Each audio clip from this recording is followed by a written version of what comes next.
വളരെ കുറച്ച് പാടങ്ങളെ ഇനി കൊയ്യാനുള്ളൂ. ഇതുവരെ കൊയ്തവർക്കാർക്കും കാര്യമായി ഒന്നും കിട്ടിയിട്ടില്ല.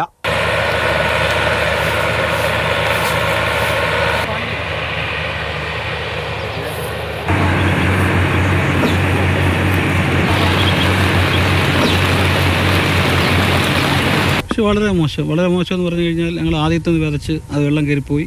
അത് രണ്ടാമത് ഞങ്ങൾ വിത്ത് മേടിച്ചിട്ടാണ് ഇതിനത് വിതച്ചേക്കുന്നത്. അത് D1 ഞങ്ങൾക്ക് കിട്ടിയത്. രണ്ടാമത്തെ പ്രാവശ്യം ഞങ്ങൾ വിത്ത് വിലയ്ക്ക് മേടിച്ച വിത്താണ് ഇപ്പോൾ ഞങ്ങൾ ഈ ചേറി ഇട്ടേക്കുന്നത്. ഇതിനകത്തൊന്നും കിട്ടുന്നില്ല. കണ്ടാൽ നെല്ലിന് കാര്യമായ കുഴപ്പമൊന്നുമില്ല. പക്ഷേ കൂടുതലും പതിരാണ്. ഉള്ള നെല്ലിനാട്ടെ തൂക്കവുമില്ല.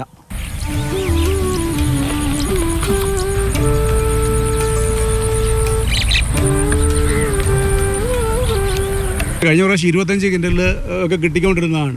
ഈ പ്രാവശ്യം വരുമ്പോൾ 4 കിൻഡൽ 5 കിൻഡലൊക്കെ ചിലരുടെ കാണത്തുള്ളൂ. പിന്നെ ചില ഭാഗങ്ങളിൽ ഉണ്ട്. ഈ ഭാഗങ്ങളിൽ 2-3 കണ്ടങ്ങളിൽ മാക്സിമം വന്നാൽ ഒരു 12 കിൻഡൽ 13 കിൻഡൽ കിട്ടിക്കാണും. ഏറ്റവും കൂടിയ വിളവ് ഈ പ്രാവശ്യം ഈ പാടത്ത്. കൊടും ചൂടാണ് വിളവ് കുറയാൻ കാരണമായി കർഷകർ കരുതുന്നത്. വളവും കാര്യങ്ങളും ചെയ്യേണ്ട സമയങ്ങളിൽ എല്ലാ കാര്യങ്ങളും ഞങ്ങൾ ചെയ്തു കൊടുത്തു. പക്ഷേ കാലാവസ്ഥയുടെ പ്രശ്നം കൊണ്ടാണോ എന്നറിയത്തില്ല.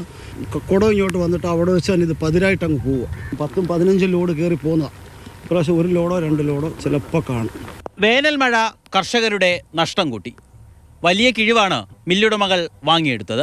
10-18 കിലോ വരെയാണ് ചോദിക്കുന്നത്. പിന്നെ ഒരു ഒത്തുതീർപ്പ് ചർച്ചയുടെയൊക്കെ ഭാഗമായിട്ട് 7 കിലോ 8 കിലോ വരെ കിഴിവ് കൊടുത്താണ് ഇപ്പം നെല്ല് സംഭരിച്ചുകൊണ്ടിരിക്കുന്നത്. മൊത്തത്തിൽ പറഞ്ഞാൽ കൃഷിക്കാർക്കൊന്നുമില്ല. കൊയ്ത്തുകൂലി കൊടുക്കാനുള്ള പൈസ കിട്ടത്തില്ല.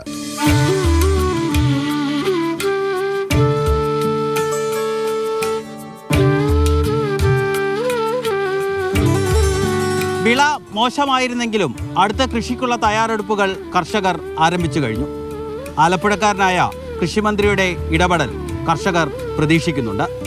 ബോഡിയം വർഗീസിനൊപ്പം രഘുനാഥ് നാരായണൻ, മാതൃഭൂമി ന്യൂസ്, ആലപ്പുഴ.